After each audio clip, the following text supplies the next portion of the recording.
Welcome to the Never Too Early Fantasy Football Podcast, where it is never too early for fantasy football. My name is Jeff. And I'm Alex. Hey, Alex, how's it going today? It's going well. The NFL schedule has just dropped, so it's going to be fun going over this stuff. It is. You are right. It is great discussing the schedule, and we love football, more specifically the NFL. As always, thank you for downloading, listening, liking, and commenting on our podcast and videos. Please subscribe to us on our socials. We are on Spotify, YouTube, Facebook, Instagram, TikTok, Twitter with the handle at N2EFantasy. All right, Alex, what do we have on the rundown for today? It's all NFL schedule related. We get to look at all the teams in alphabetical order. We're going to go down their schedule. We're going to look at how many primetime games they have, when their bye weeks are. We're going to look at two or more game stretches at home or on the road because that can affect the teams, and then we're going to look at the over under win totals. This one's provided from CBS. We're going to try to figure out if we think we want to go over or under on those win totals. So, Jeff, All right, first up is the Arizona Cardinals. We have okay. the Arizona Cardinals at 5.5 wins on CBS Sports. So we got to think about that when we are looking through the schedule here. They have no primetime games. So that's the first thing that I've noticed. So usually a team with no primetime games, that doesn't really spell really good success for them this year. They do have a later bye week, but it's week 14, which is actually the week before the fantasy playoffs start. Kind of stay away from them a bit, like players, because if you're buying for a fantasy playoff spot and you need Kyler Murray, DeAndre Hopkins, week 14, you're not going to have them unless Hopkins gets traded, which Alex thinks that's possible. So maybe to the Chiefs. And then they do not have more than 2 games stretches at home or on the road. But looking at their schedule is very difficult this year. Do you see any more than 5.5 wins on this team? I don't. I mean, there's some that maybe they can surprise the other team, but it does not look favorable for them. I think they're still going to be in for a top pick this year, which will be interesting if they decide whether or not to move on from Kyler Murray. If Kyler Murray doesn't do it for him this year, so doesn't look good Yeah, for them. all their winnable games are on the road, and I don't love that recipe for them to get over 5.5. So I'm going the under with you on that one. Next up, we have the Atlanta Falcons, and on CBS they have a 7.5 win total. So we need to keep that in mind here. They do not have any primetime games, which, as we've mentioned, is not a really good sign. But they do have that one London game at 9:30 in the morning against Jacksonville. They don't have any stretches of more than 2 home or road games. Obviously, they have 3 home games in a row, but the first one's in London with Jacksonville. And, their bye week's week 11. It's not too bad to have a week 11 bye week. Obviously, we prefer it later than earlier because you have a lot of banged up players, especially if you're expecting to be a playoff team. But Alex, looking at their schedule here, do you think it'll be over or under 7.5?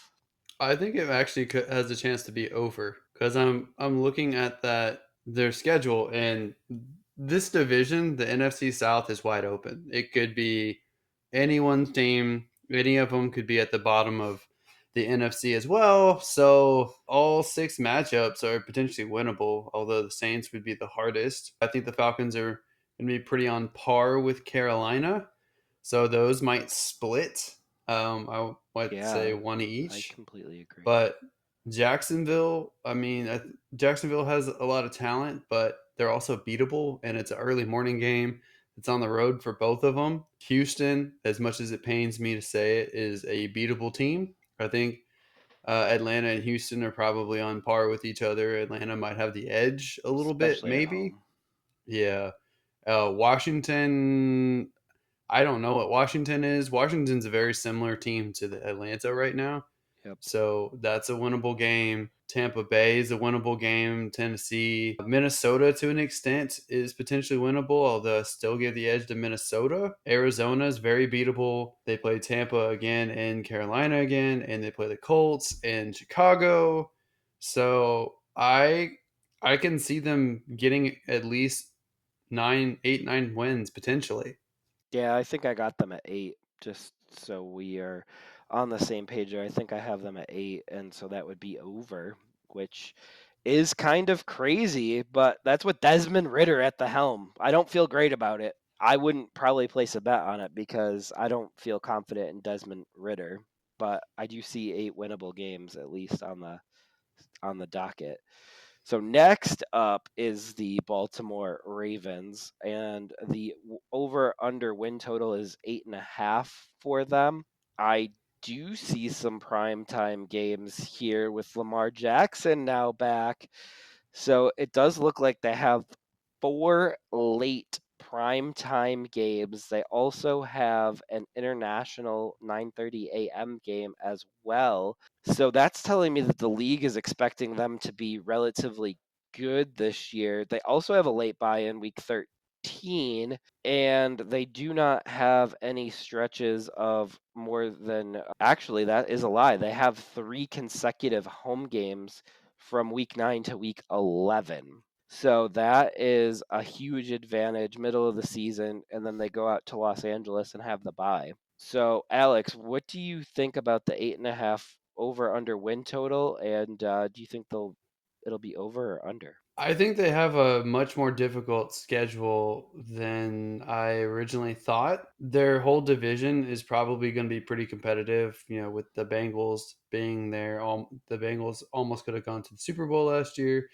Pittsburgh is improved. Cleveland should improve this year, so that's a tough AFC North division. They also play teams like Detroit and Seattle, the Chargers. They play Miami and San Francisco. So they've got some really tough matchups. I actually think that there's a good chance they could be under, which would surprise a lot of people considering the weapons they loaded up on and re signing Lamar as well. So I think maybe 9 wins. Maybe they hit that a little bit over, but I think it's more likely they hit under. Yeah, I have them at 10, so I'm going the over and I'm relatively confident on it. I do like them being favorites in all of their home games, including against Cincinnati. They have a relatively easier home schedule if you look at it overall. I know they have Miami late, Pittsburgh always plays them tough, but they should split with Pittsburgh per usual. They have Arizona on the road. That's a very winnable game. They just have a lot of winnable game. And then they have that 3 game home stretch where they're at home, which is a huge advantage. So Mm. and they have Seattle coming in at a 1 o'clock game, which is a 10 o'clock body time for Seattle on the West Coast. So that's a pretty big advantage. I think I have them at 10 wins, and I'm going the over. Okay, we're on opposite sides of this. I think they've got 8, All right. and I like being on opposite sides though because I don't like agreeing on everything, as you know me. Next up, we have the hometown of mine, Buffalo Bills. Not my team, but the hometown Buffalo Bills. They walk away with six primetime games.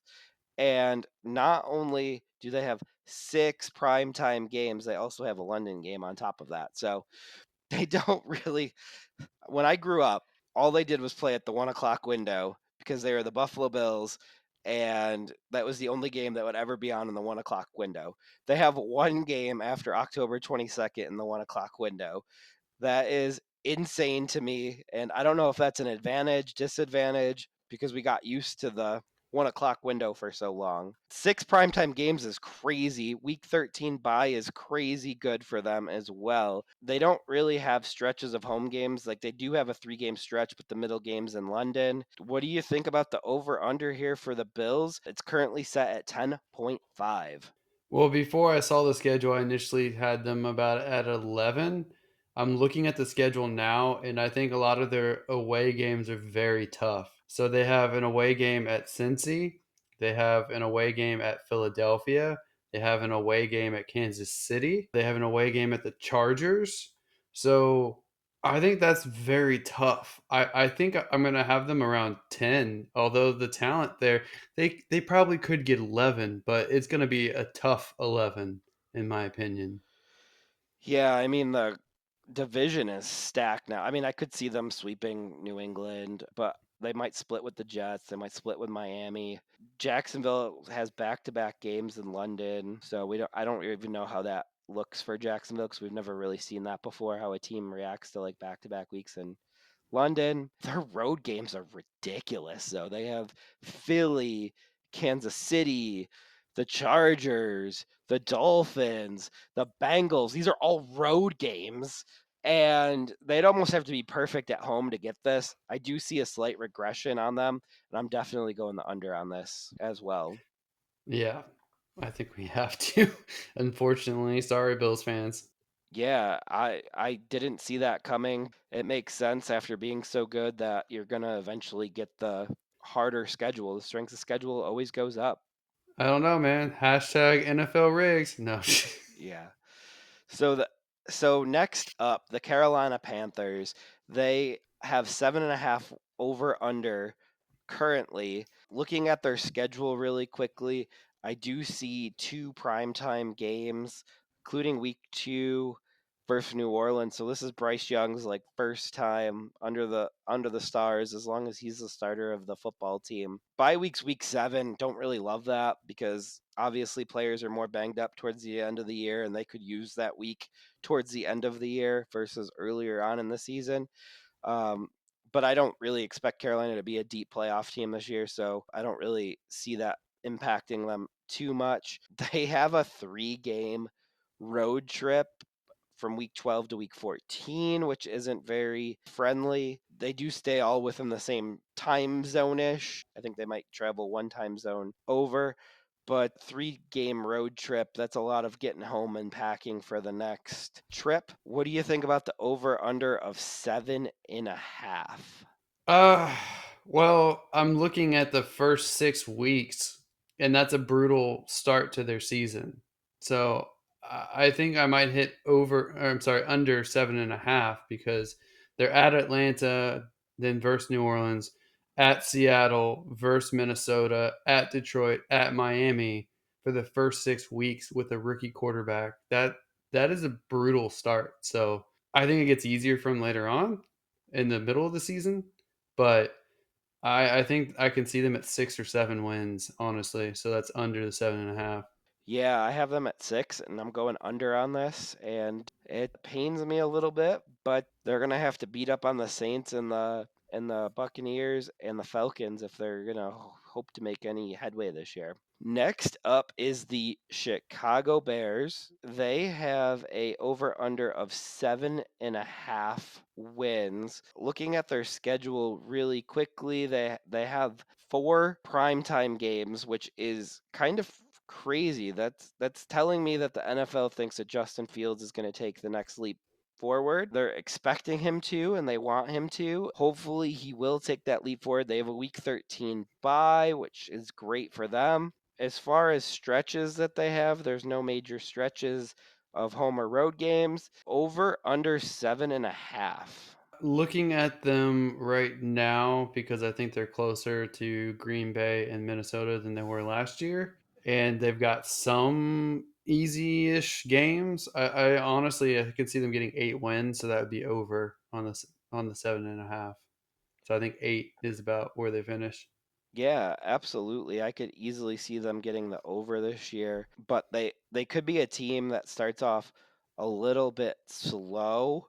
They do have 3 road games in the first 5 weeks. They could easily hit the over if they're hitting the right games to win. Like if they beat Tampa week 2, Green Bay week 1, like they're gonna have to be perfect to pretty much get this over under, which doesn't really spell really good outlook for their playoff hopes this year if 7.5 is their over under and we're stretching it out to even get to the point that we're at. So we have next up, we actually have a team that's going to travel the least this upcoming season in the Cincinnati Bengals. So, and their over under is 11. 11.5 wins. I think that for them, they have to me a relatively easy start. So they play at Cleveland, they play versus Baltimore, versus the Rams, and then their next two away games are easy opponents, so Tennessee and Arizona, and then they come back home and play Seattle at home. So I think there's a good chance that they start off with a pretty good winning record, maybe 5-1, 6-0 going into their week 7 bye. But then they come back and they play San Francisco and then Buffalo back to back, which is pretty tough. And they play a mixture of easy and tough opponents the next several games. But they're another team that's at Kansas City, another tough team for Kansas City to play, but they get to play as the home team. So that's Buffalo and now the Bengals both who get to play at Kansas City, which is annoying to me It's as great when a. you're the Super Bowl champions. Mm-hmm. It's great when you're the Super Bowl It's not champions. scripted for a certain team to win the Super Bowl at all, Jeff. It's not Nope. scripted that way. Nope. No. He's going to be a GOAT. He's going to be the GOAT. Looking at their primetime games, they have 4 primetime games. Bye week's week 7. That's actually a little bit of a disadvantage because you want to rest your guys later, as we've already talked about. But I do see them pretty easily hitting the over on their win total. I think it's a lot of it's that they're playing teams that don't have a ton of firepower, but they have the firepower. So like they have Tennessee on the road, they have Arizona on the road. Those are very winnable road games. And once you start putting road games together and winning, then you're in much better shape. The issue though is when you get to those games where like you have Jacksonville one week and then Indy and then Minnesota, you tend to get a team like even at Pittsburgh week 16. That is a trap game. They could be looking at Kansas City week 17, having that marked, and forget all about Pittsburgh and get walloped by them. It happens Yep. every year. They have a couple of pits, like the Indianapolis game. We don't know who their quarterback's going to be. We don't know how good their quarterback's going to be, but they're going to be coming off at Jacksonville and looking forward to Minnesota. And they kind of just have this they have this like schedule that like is a little bit flawed where they could get a loss or two extra because they're taking their eye off the prize for a week or two. Those are good lessons to learn for the playoffs, but 11.5 is very lofty and I'm still going to go the over for them. I love the Bengals. I love Joe Burrow, but I'm actually going to take the under because I see them at 11, and that's point 0.5 under. So I'm under on this one, and I really like the Bengals. All right. So next up we have the Cleveland Browns, and this is the first full year of Deshaun Watson being the quarterback for them. So this is actually a pretty big year. They have 2 primetime games. They have a week 5 bye week. Like they start the season, play 4 games, and they're already on their bye. Already done, over with before the season's really even started. Like the sun's not even out of Cleveland yet. The snow hasn't even hit the ground yet. Cleveland will already be done with their bye week. So, and they don't have any major stretches, but there is one interesting stretch because week 3 through 6, they get to stay home because they have the bye week, week 5. They are home for September, pretty much for a whole month. That's a pretty big advantage. Being able to sleep in your own bed, not having to fly on a flight, not having to remember what to pack and stuff like that. Like there's just a lot of advantage to being at home for that big of a time. They're going to come out well rested after uh, when they start to be on the road on October 22nd against the Colts. But their over under total is 8.5 wins. And what do you think about 8.5 wins? I think that's too high. I have them just looking at their schedule. I would say 7, maybe 8 wins in this entire record. So I don't see the over. So I'm going under. Yeah, I think I'm going to agree with you on that as well. I see them at about 6, maybe 7 wins if the Jets aren't as good as we think they are. That's still under the 8.5 total, and I feel relatively confident about the under for. You think the Browns are the worst team in their division? Yeah, I probably Yeah. do, but again, this is going off of what we saw with Watson last year, so I don't really know how much I'm skewed by what he did last year. He could come out blowing the doors off, and we could see a different team completely. I just think their division's too competitive. And yes, they've got a handful of relatively easy matchups, but they also have a bunch of tough ones. And I don't trust them to be able to win those 50-50 matchups.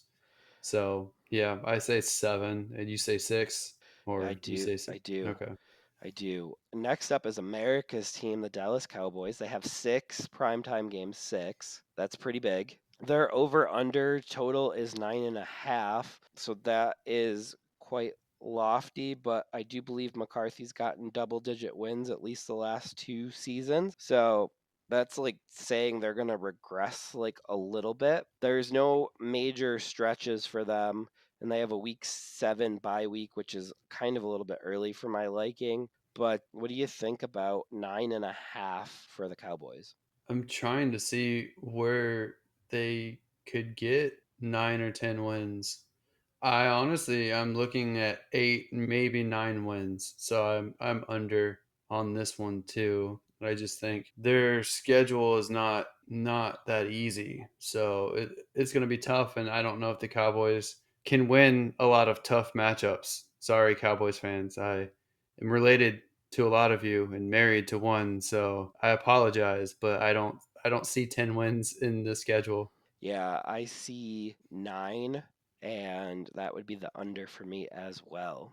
Next up, we have the Denver Broncos with an over under of 8.5. And can we see a Russ bounce back year? They were given 4 primetime games, so they do believe that there's bounce back potential here, and they did give them 8.5 wins for the over under. Bye week 9, so that's like a mediocre bye week. No large stretches except for week 13 through 15, where they're on the road all 3 weeks, which is actually a pretty big disadvantage because it does look like they have to go Central Time, West Coast, East Coast, back to the mountain time that they're at. So like there's a lot of time zones right there, week 13 through 15. So I don't think they're going to be a playoff contender. What do you think about this 8.5? Yeah, I see 7 or 8 wins, so I'm definitely under. I like there's some games where I think they could potentially surprise, but part of it's you have to count on Russell improving from last year and maybe carrying over his end of the year success. And maybe that will be more of what to expect going into this year. But I don't trust Russell yet, so I would have to say 7 or 8 wins is probably likely. So hit that under for me. Yeah, hit the under for me as well. And moving on to the Detroit Lions, who have the opening night game, which feels a little bit lackluster, but they also had a pretty crazy stretch last season where Dan Campbell really has them buying in. And obviously, they get their Thanksgiving game each year, but on top of the Thanksgiving game, they get 4 primetime games. So that means that to me, the NFL is really buying into them, and their bye week's week 9, which is mediocre, middle of the road. But the NFL did not give them any stretches of more than 2 games on the road or at home. So that's not really a big disadvantage. What do you think about the 9 over under win total that they've given them? I don't think it's optimistic enough, Jeff. I think I see 10 games here for them. I would hit the over in this case. I think they're the best team in their division. I think that they have the potential to clean house in their own division, although I wouldn't bet on that. So I would say 5-1 or 4-2 in their division. So I see the pathway for 10 wins. Okay. I feel pretty confident about that.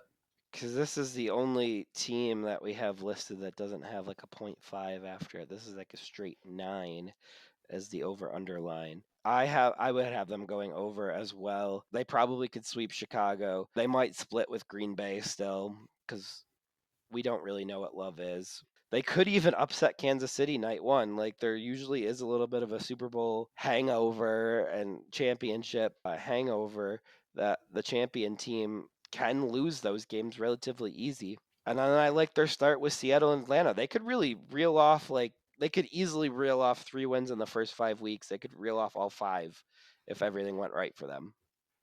Well, I think they could start off 0-2 to Kansas City and Seattle, and then they could beat Atlanta, Green Bay, Carolina, Tampa Bay, have a tough matchup against Baltimore, and then beat the Raiders after that. So I think 10 wins is reasonable. I think the Seahawks game is a 50-50.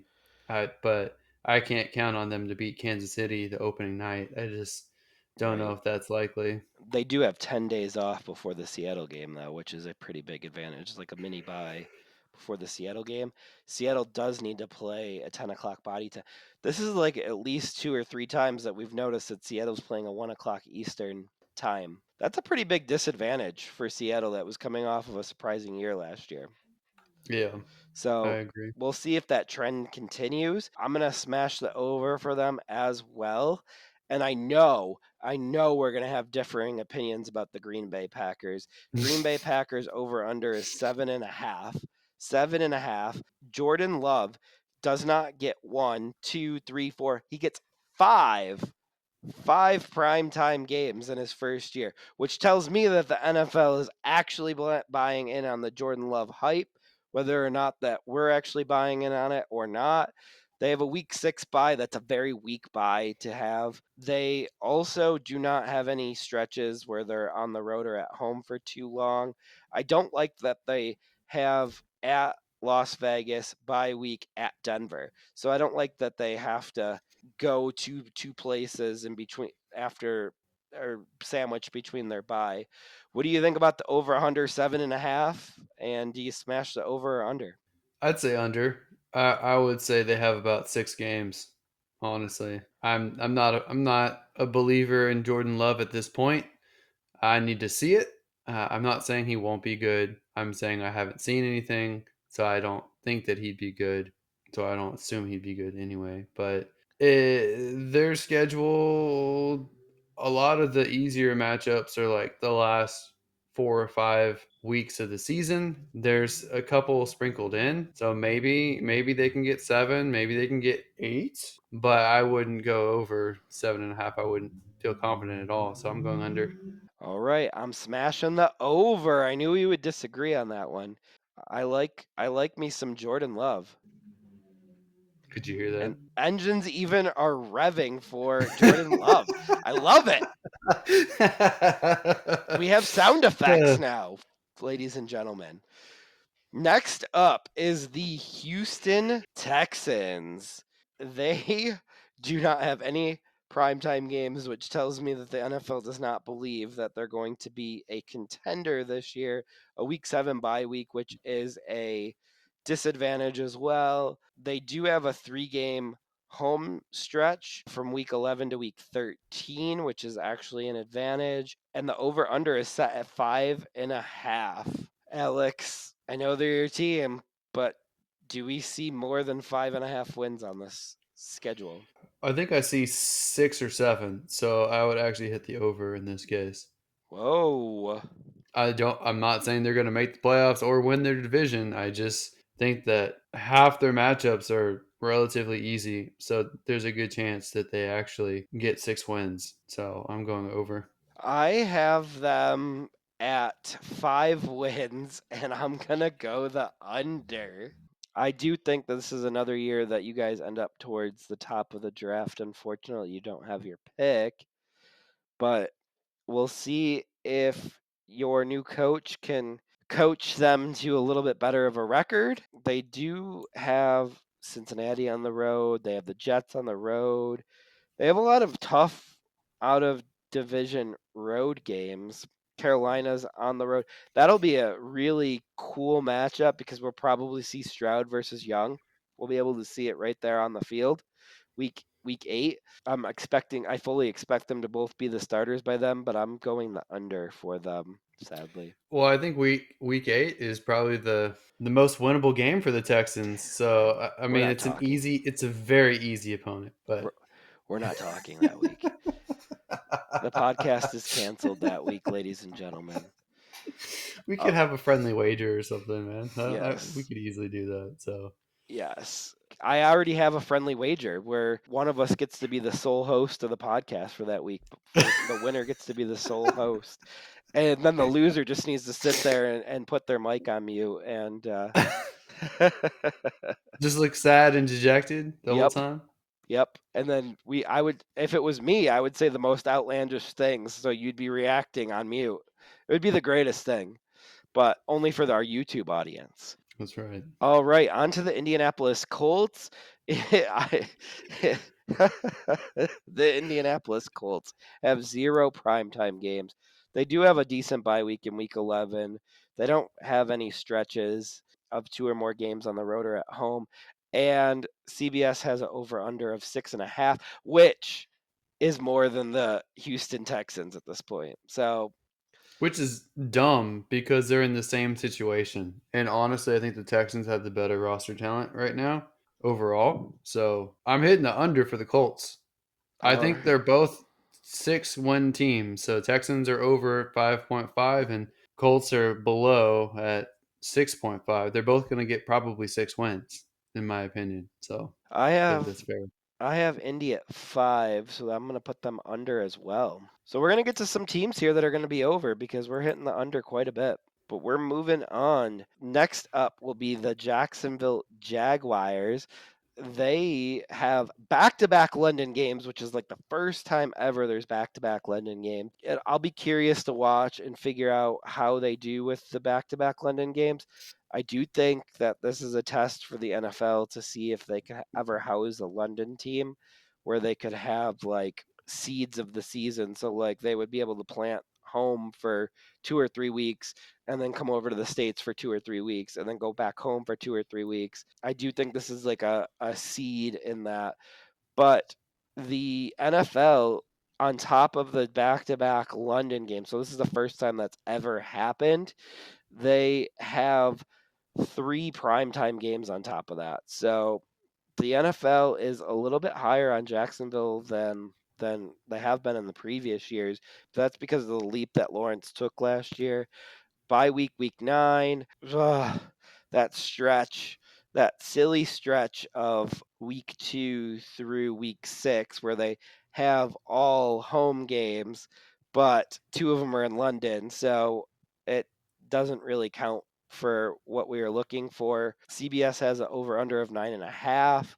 How are you feeling about 9.5? It's too high. I see 9. I see 9 wins. So I'm hitting the under. Yeah, I'm gonna probably go the under as well, but I do see them being the clear-cut division winners for Yeah. them. So we're gonna move on to the Super Bowl champion Kansas City Chiefs, and they open up in prime time as we already mentioned against the Lions, and they have another handful of primetime games. I think they have 6 primetime games, which ties for the most right now.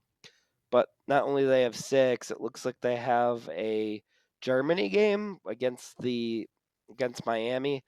So they're going to be on TV a lot this year. And I guess as the Super Bowl champs, they deserve to be on TV a lot.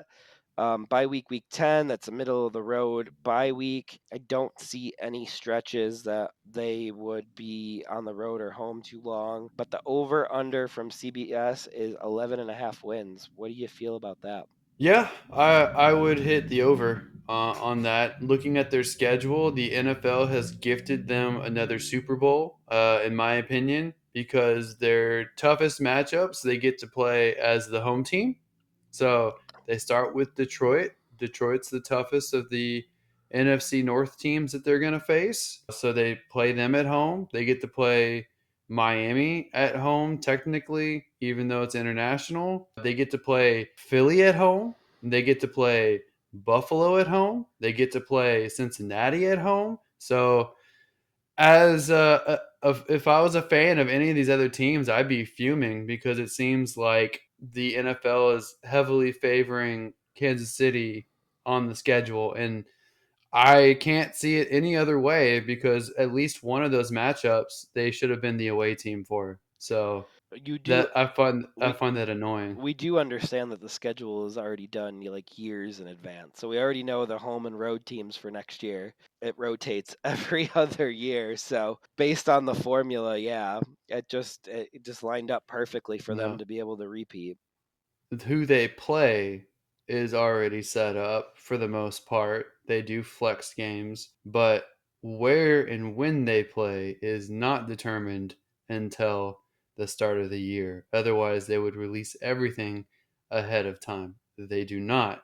So, having Philadelphia, Buffalo, Cincinnati, and Miami all at home, that's BS, man. That is BS. So living in around Buffalo and being a Carolina Panthers fan, I know every 8 years the Carolina Panthers come here. It's a formula. I already know every 8 years the Carolina Panthers come here and play. Every 4 years, so the on the odd years, because we play every 4 years, the other one we play in Carolina. The formula already has all the home and roads built out all the way through the end of time, except for one opponent that comes through based on the standings now with that 17th game. I already know Carolina's home and road teams for next year, except for one team. It is something that is set and it's not picked randomly year to year by the NFL, as much as you would love to believe that they did that for the Chiefs this year. Okay, well then it's the most favorable accidental happenstance I ever. know, it's awesome. But okay, so Give me a dynasty.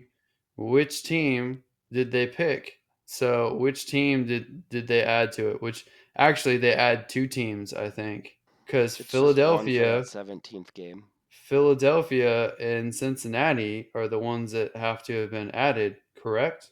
No. Because no, both of those have to be added, and both of those are home games. So they're going to automatically play Cincinnati based on they're both the division winners last year. So all the division winners from last year play each other. And it's based on like seed and all that good stuff. So yeah, Philly would be one of the ones that are added because they don't play that division next year. They play Detroit, Chicago, Green Bay. Well, either way, whether it was intentional or whether it's part of the formula, it ended up heavily favoring Kansas City. It did. This is like the It best did. case scenario for them. But I do think they rotate every other year, and I think this year is the AFC's turn to have the ninth home game, and I think that's why Philly, because the one seeds play each other, I believe, and that's why the AFC got the favorable on that. So I do think it's a formula base versus it's actually picking left and right, like which way to go. But to your point, they have a very favorable schedule. I'm going the over of 11 and a half. Kansas City is going to be the number one seed. They're going to get the bye, but I think Cincy and Buffalo are going to have a lot to prove against Kansas City when it comes to the playoffs. So I don't think they're going to have that easy road to the Super Bowl that you think they're going to have. We'll see. Next up, we have the Vegas Raiders, the now Jimmy Garoppolo led Vegas Raiders. And Vegas, speaking of Vegas, has a line of 7.5. So they're not very high on their own team. The NFL did give them five primetime games, which is kind of crazy for a team that's projected at 7.5 wins. So either Vegas is wrong or the NFL is wrong on this right here. They have a bye week of week 13, which I love personally. No stretches more than, they do have an interesting stretch though, but they have the bye week in between 12 through 15. They do not leave their home at all. They are home through week 12 through the bye. Minnesota, Los Angeles. That's a pretty big advantage that late in the season. Ability to get healthy if they do sneak into the playoffs. What do you think about the over under of 7.5 here? Oh, I think that's too optimistic. I'm smashing the under. I don't think Vegas is a good team at all. So I think Jimmy Garoppolo to me is a downgrade. I think their defense is a mess. I would say 4 or 5 wins, honestly, in my opinion. So Wow. That is quite a big downgrade. And I think a lot of their road games are losable games for them. And they have a lot of tough home games as well. So I'm gonna go the under as well. Like 6 games I could see them winning. it's weird that they gave him so many primetime games. I don't know how that factored into it, but They know something they we don't. maybe. I don't know. So next up we have the LA Chargers, and they're set at 9.5 wins right now. Ugh, they have the early week 5 bye. I hate that. It's disgusting. Their players aren't going to get healthy. They don't need a bye at that point. Justin Herbert's ribs are fine at that point. He doesn't need another week to get healthy at that point. But they did give them 6 primetime games. They might even get a seventh against the Chiefs if they're competitive towards the end, which is unheard of, which means the Chiefs would get a seventh one as well. What do you think about the over under 9.5 wins? I'd say they're at 9 wins. I'm trying to figure out how to get them to 10, and I have to say I'm more confident that they're going to do 9, so I'm going to hit the under on that. I feel like I'm just smashing the under for most teams. I know. I'm gonna smash the over here, but I think it's just 10. I don't think it's gonna be outlandish or anything like that. I do think they win a good chunk of their home games, and I do think they have a couple of winnable road games like Green Bay, New England, even Vegas on the road. Like they could probably outscore a lot of teams, and that's a huge advantage. I don't see Austin Eckler going anywhere, so I'm gonna go the over for them. And just the quick thing, just a quick matchup that I think we all want to watch is their primetime game against Dallas Week 6 with the Kellen Moore fiasco. So You know he's gonna smoke them. I hope so. I will look forward to that Monday night matchup. Moving on to the other Los Angeles teams, the Rams. 7.5 is their over under. They actually skated away with 2 primetime games, and I think that's just because they're in LA. They have that nice, beautiful stadium, and they're one of the NFL's favorite teams, even though they're not nearly as good as they were a couple of years ago. They do have a home game stretch from week 5 to 7. So they have 3 games at home. Pretty big advantage. And what do you think about the over under 7.5? Someone's smoking something funny. So I see 5 wins, 5 maybe 6. So I have to go under on them too. Do you feel any different with Stafford and Cup coming back, though? Because obviously they played with Baker and without Cup a lot last year. I think Cup helps. I'm not sure what Stafford is at this point. I'm not sure if he can come back healthy. I think he's got a degenerative arm and shoulder, elbow, whatever. He's not what he was. The other pass catchers besides Cup have not proven themselves to be 100% reliable or good. I think Akers is shaky at best for me. I think you're optimistic on him. I'm not. I think the defense has a lot of holes and has a lot of older players. So I'm kind of low on the Rams. I think they still need some time to rebuild or retool. Yeah, I'm going to go the under as well, but I think I'm a little bit different than you. I think I got them at 6 wins. So I'll give them an extra win, but I think that they're going to be tough in the Niners. I know we expect the Seahawks to be competitive, but I think once we get to their schedule, we're going to notice that they're not nearly as daunting as they were last year. They're probably going to have more primetime games too when we get to them. But moving on to the Miami Dolphins, the high flying, high scoring Miami Dolphins, they have a few primetime games here. They actually have the very first Black Friday game as well against the Jets.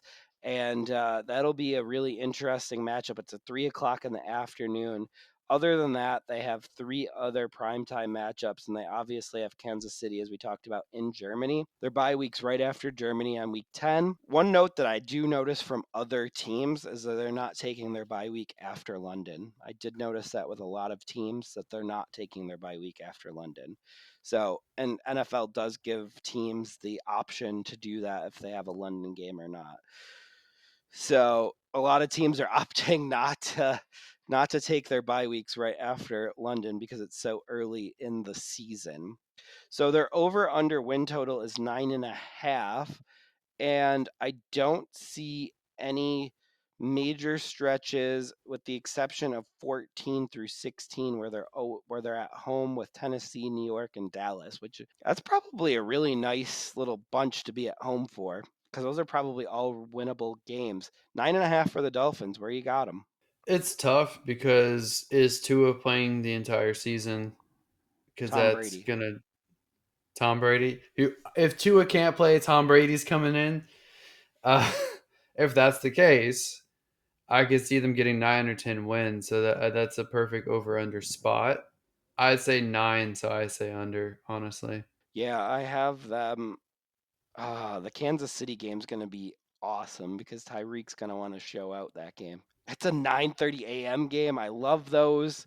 You probably hate them because you're a little time zone before me, but the I'm 9:30, used to watching Premier League, World Football, American soccer. what's that? So I'm used to watching it at 8 a.m. So All right, I so don't you're work going to for have me. to pull yourself. I can't imagine living on the West Coast and waking up at 6:30 to watch these games. Yeah. I would do it because I have that sickness, but I can't imagine doing it. Oh man, 6:30 a.m. But I'm gonna go the over for the Dolphins. I think Mike McDaniel showed me enough last year. He almost beat the Bills in the playoffs with a third string quarterback. You know how I feel about offensive coaches, and I do feel like Mike McDaniel is one of the best offensive coaches in the league. Now we move on to a team that I know that we're a little bit split on because you feel like they're taking a step back and I feel like they're still the same team that they were last year, the Minnesota Vikings. So they cut Thielen. They're probably going to cut Cook, as we've talked about in previous podcasts. You think that they could move on from Cousins at some point, even as early as this preseason, if they had the right deal in place to get their quarterback of the future. 8.5 is the over under with Vegas. By week 13, they're looking at 4 or 5 primetime games, and they also do not have a stretch longer than 2 games at home or on the road. What do you think about the over under of 8.5? I'm finally saying over. I see 9 wins. Finally over. I know it's a shocker.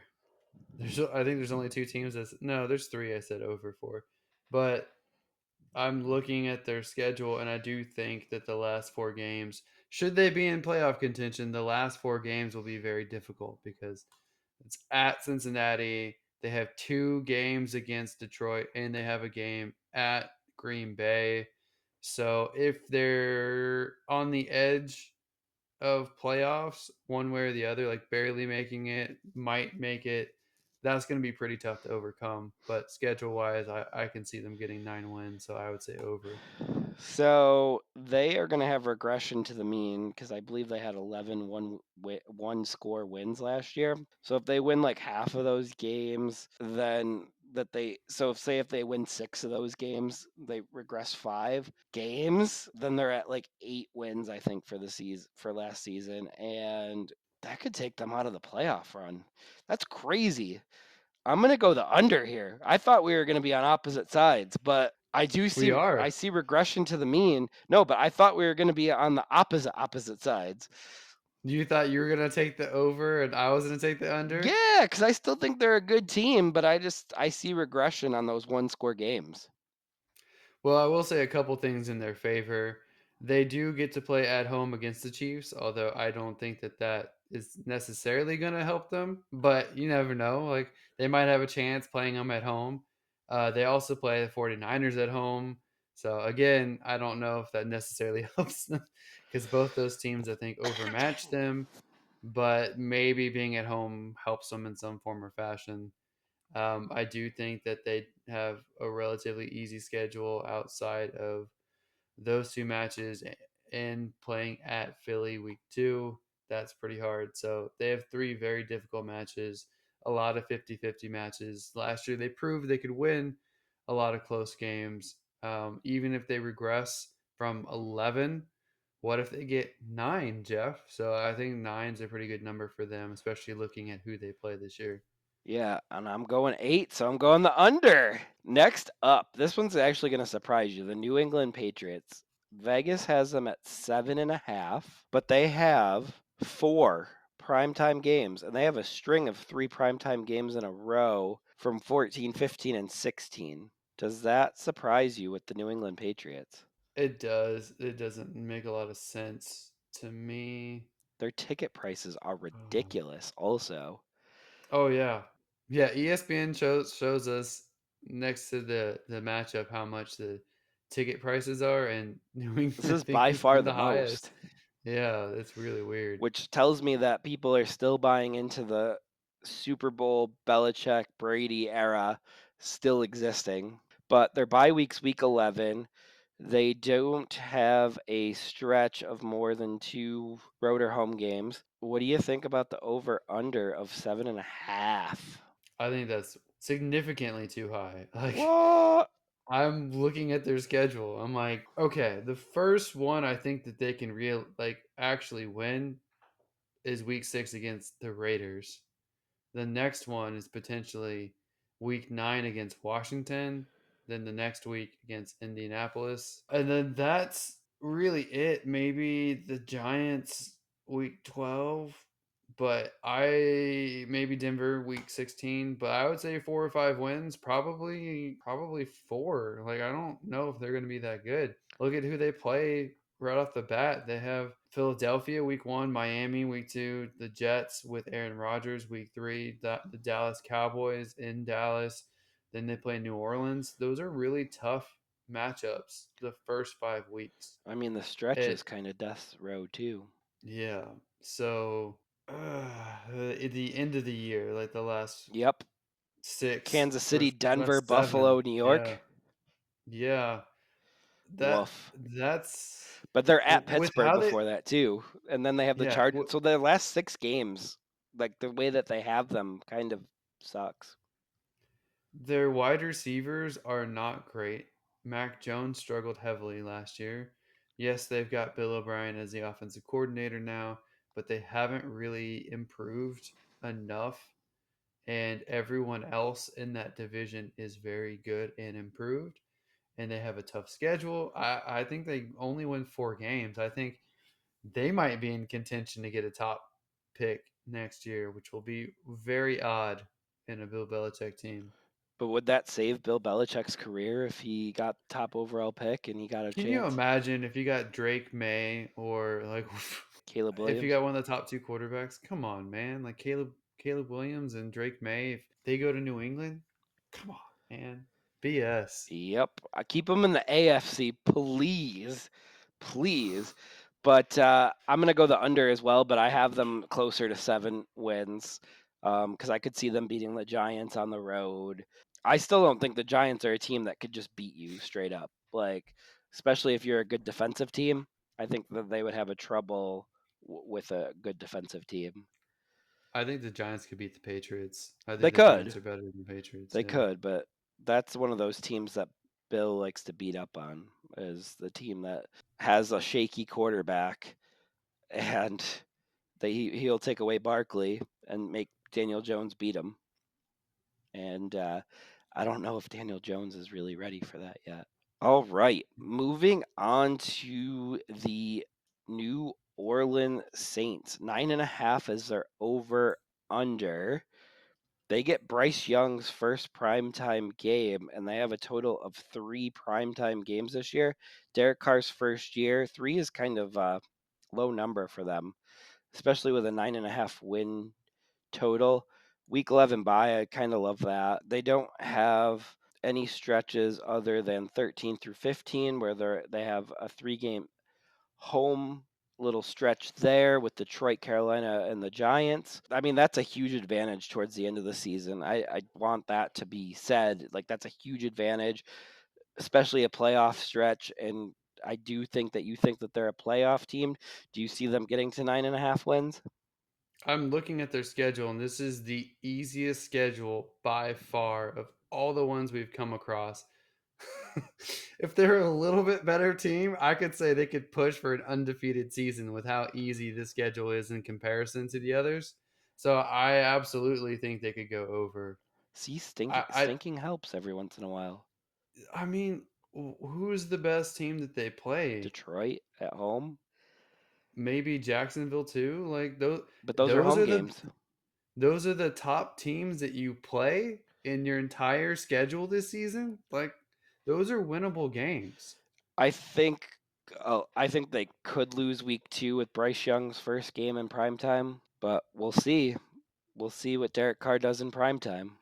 Well, you just don't like him for being a primetime quarterback, but he's playing against a rookie in that game. So I don't know, man. I with the running backs they have, they might not even have to rely on quarterback anyway. So Yeah. I I don't know. Like this, I would love for my team to have the schedule. Like this is amazing. You're like, so I think we're both gonna go the over for this, and I hate to say it, but I do believe the New Orleans Saints will be the division winner when this is all said and done. If they don't, that's on them. Entirely on them. Well, we do have questions about their coaching. He got handed the job right after Sean Payton retired and then got traded. I definitely think that the Saints have some coaching questions, especially when it comes to Dennis Allen and his ability to be able to coach, because they did regress from Sean Payton era to Dennis Allen era.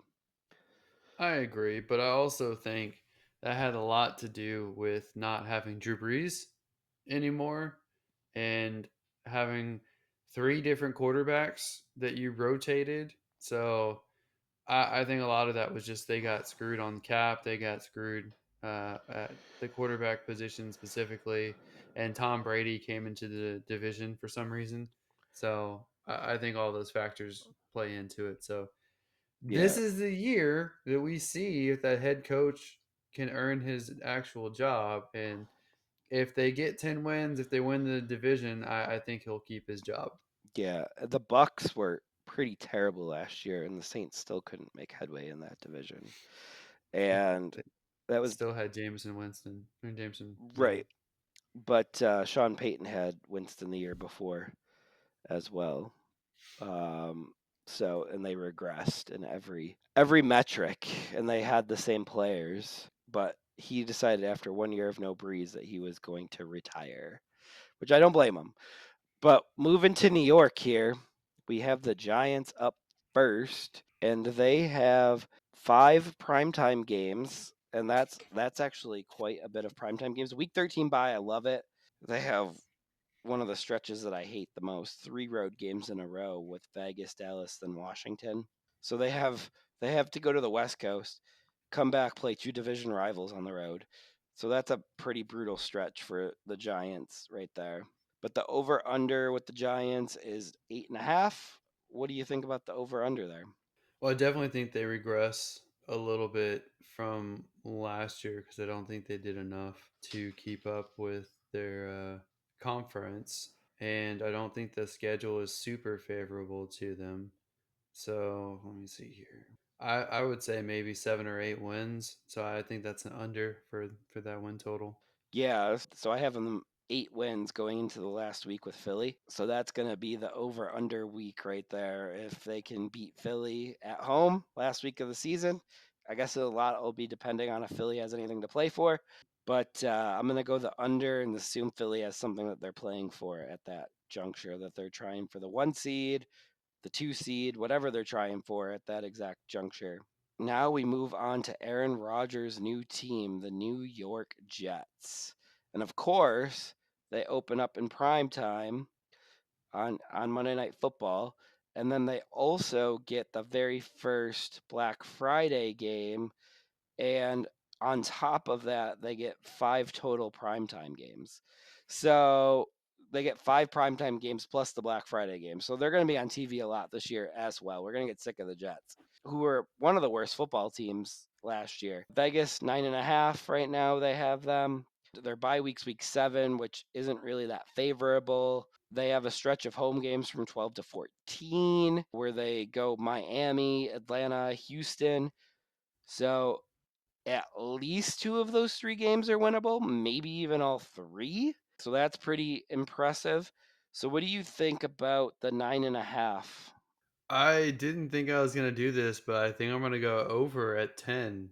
They have a lot of like relatively easy winnable games in my opinion, and a lot of their tough games they play at home. So they play Buffalo and Kansas City at home. They play Philadelphia at home. They play the Chargers at home.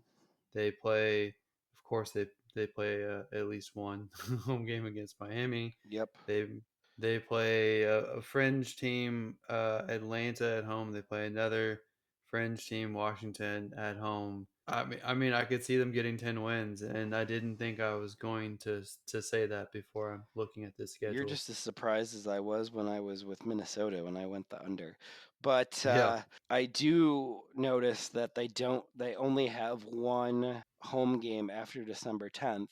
And if anyone living up north listening to this knows that the snow really doesn't hit until the second half of December, it's interesting that Rogers only has to play in the snow once at home, but he does have 2 road games with Cleveland and New England that he might have to be in the snow for. But he does have a road game in Miami in there too. So he gets to go live it up in the sunshine for a week. that's right. I'm going to go under at 9 wins. It's going to be very close. And this is the most excitement that Jets fans have had in years.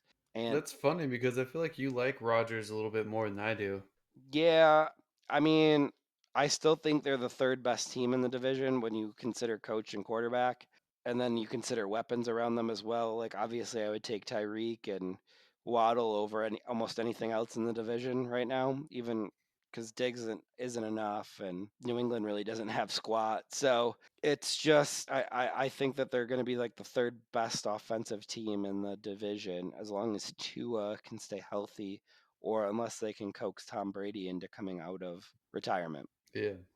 So we can move forward to the NFC champs with 2 new coordinators, by the way. So that'll be interesting to see what they do with 2 new coordinators, see if they take a step back or if it helps them because we did know very early on with the coordinators that there were some play calling issues and some like coaching misses in the Super Bowl with them. But they get 2, 3, 4. They get 5 primetime games, which is actually a little bit on the lighter side. They will have a week 10 bye week, no major stretches, but the over under is 10.5. What are your thoughts on that? I think I have 13, so What? I'm going on the over. I'm going on the over. Yeah, I could see it. A lot of their road games are kind of winnable. New England's winnable, Tampa's winnable, Rams is winnable, Jets are winnable. I'm not saying they will win that game, but that's a game that they could win. They could beat Washington on the road, especially if their quarterback situation stinks. We won't really know about that for a little bit, but we will see there. Kansas City's going to be a hard one on the road Monday night, but they're going to have something to play for there. Dallas on the road, I think that's probably a little bit harder of a game. Seattle at home, that's a hard game. And then they close with the Giants on the road. So I can concur with you that I could see at least 12 wins on that schedule. And they should be probably the number 1 seed going into the playoffs this year for the NFC. Yeah, I would definitely agree with that. So moving on to the Pittsburgh Steelers at 8.5 is Another Pennsylvania team. 8.5 over under. They're gonna always get the primetime games because they are Pittsburgh and they have 4 primetime games. Their bye week's week 6, which we don't love. And they have a 3 home game stretch between week 8 and 10 where they play Jacksonville, Tennessee, Green Bay. It's actually a pretty big advantage for them. So, what do you think about the over under set at 8.5? Well, I'm gonna say over again. I think they get 9. Man, you have like turned from a pessimist into a optimist. So, you think Mike Tomlin It's just an keeps alpha. up? It, it's just an alphabetical thing. Once we got to the lower half, now I'm all. Got it. So Tomlin keeps up his streak of being over 500, and 500 or better, and I concur with that. A lot of the games that are winnable are at home, and then there's some winnable road games as well. So we will see what comes out of it because I do like that stretch of Jacksonville, Tennessee, Green Bay at home, where they don't even have to leave Pittsburgh for roughly 3 weeks. So What's funny is my 9 wins is probably gonna have a losing record within their own division, but they're gonna get 9 wins. So you think since he sweeps them, is that what you're thinking? Because I think since he sweeps them, I think they split with the Ravens, and they probably lose one to Cleveland because Cleveland just has that ability to do that to them. So I think they probably go 2-4 in their division, yeah, but they still get 9 wins. division games are very, very difficult to win because you recognize that team better than any other team. But yeah, I'm gonna go the over because I'm gonna keep up Tomlin's streak. San Francisco 49ers. We don't know who their quarterback's gonna be, so we should keep that in mind. Kyle Shanahan has mentioned he has three great arms in camp. I know some beat writers have maybe tongue in cheek said that some of the best arm talent that San Francisco's ever seen, especially with Sam Darnold. Do you expect Brock Purdy to be starting out of the gate here? I don't know if he's healthy or not.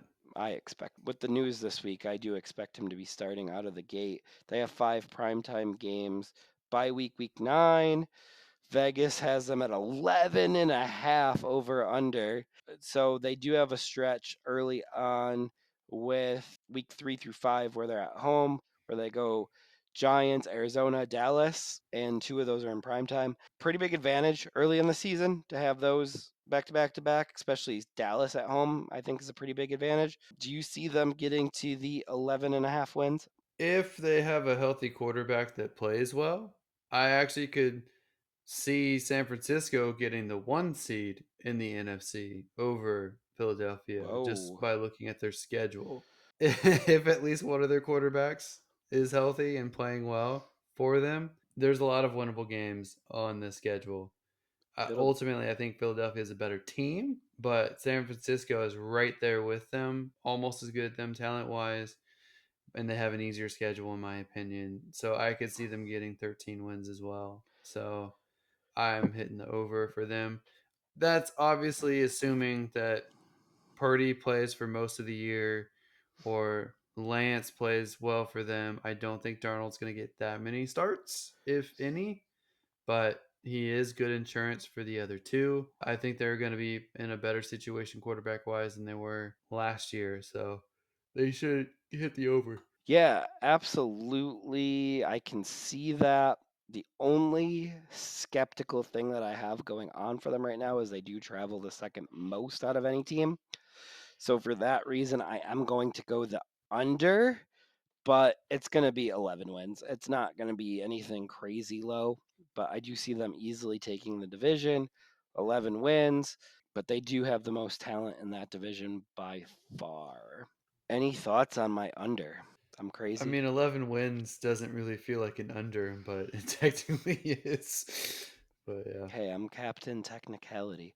So next up is their division rival, the only other team that could potentially win that division, the Seattle Seahawks, 8.5 wins. We did note early on that this is going to be the team that travels the most. They have a week 5 bye, which is ridiculous for a team that's going to be traveling the most to have a week 5 bye. They were a great team last year. They ended up with 3 primetime games as a result of that. But the week 5, I don't like that at all. Ugh, that's I gross. agree.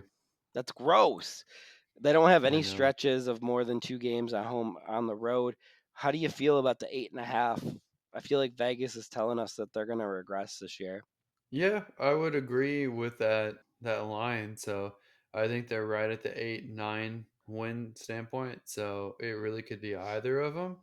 I am going to say over. It to me, it's almost a coin toss. But I just looking at their season, I think the odds are they probably get 9 wins, is what I'm thinking. Yeah, I think I'm gonna go the over as well. I was leaning towards the under, but I think I'm gonna go the over because I do feel that some of their road games, like Tennessee, I'm not gonna mention their division matchups, but Tennessee's a winnable game, and that might be their only winnable non-division road game. But all that takes is one for them to win, and we know that they have the 12th man at home. They just have a ton of traveling to do. They go to Los Angeles and then they're at Detroit. Then they go home for Carolina. Then they go back to New York. And then they go home for a week for the bye. And then they go to Cincinnati. That is a ridiculous amount of traveling in the first 6 weeks. And then they go Uh, back to Baltimore a yep. couple weeks later. They're going to be It's tough. exhausted. Yeah. I'm talking myself into the under, but I'm going to stay with the over just because I said it. I would not be shocked if they got exhausted towards the Philly, Tennessee, Pittsburgh, Arizona of the end of their season. All right, so we can steadily move forward to the last few teams.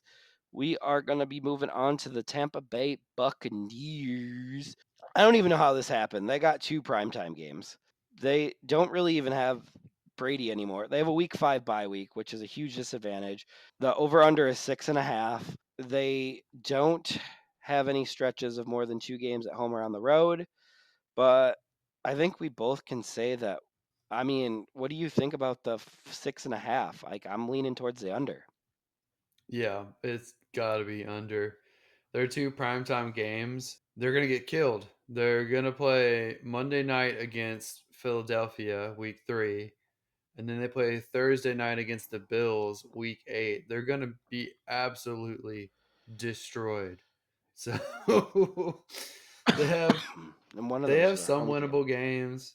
They have some winnable games like they play Chicago, they play the Texans, they play Atlanta, they play the Colts, they play Carolina. Like they can win games. I don't know how they get 7 wins, let alone how they get 4 or 5 wins at this point. So I'm hitting the under. Can they score points? I guess that's the real question, and I don't believe they can, and I'm going to go the under as well. I would be very disappointed and very sad if they end up with one of the top two quarterbacks in the draft. Well, they might get there. So Stop it, sir. Stop it. I will not listen to that talk.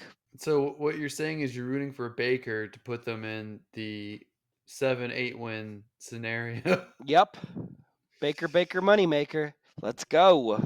I'm actually rooting for this next team to get one of the top two quarterbacks, the Tennessee Titans. Their over under is 7.5.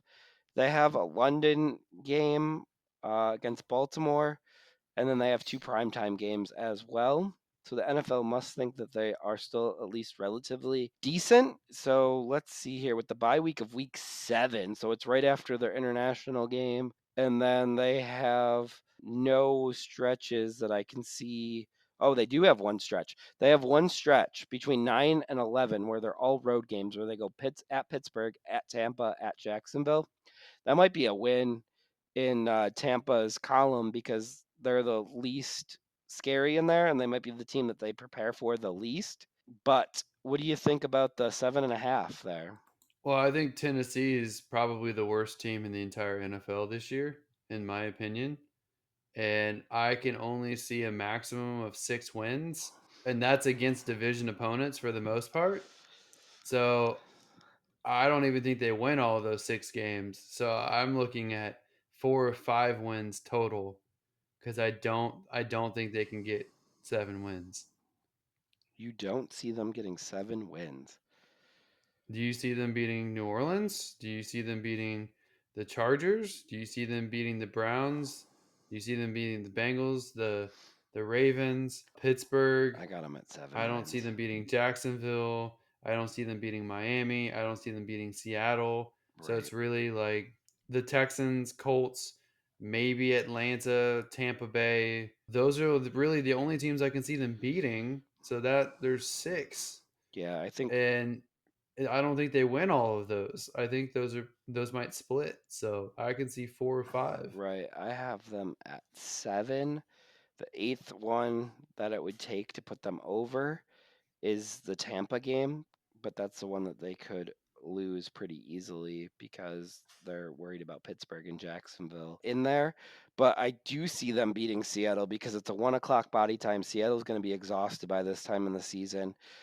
I see Seattle probably being one of the more injured teams just based on the amount of travel that they have. And that at this point in the season, Seattle could be so beat down that that could be an easy win.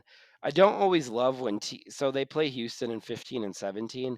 I don't really always love when teams play 2 times in 3 weeks either. Yeah, I think that's dumb. I think they need to change that. Yeah, I think it should But always be spread out if it could be.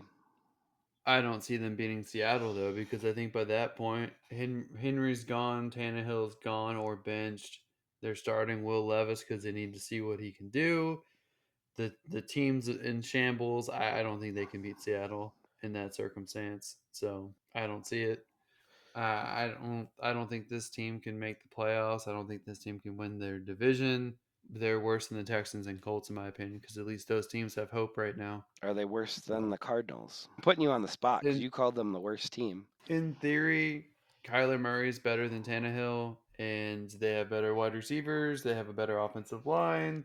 They're kind of on par. I actually think Arizona is better than Tennessee at this point. All right. And you also said that New England could be in the running for the number 1 overall pick. Tennessee or Hmm. New England? New England's better than Tennessee. Okay. We'll see. And they actually do not, I don't know if they actually play this year. So they do not actually play this year. So we won't know head to head. But we are on to the final team, the Washington Commanders. So they will have Sam Howell starting.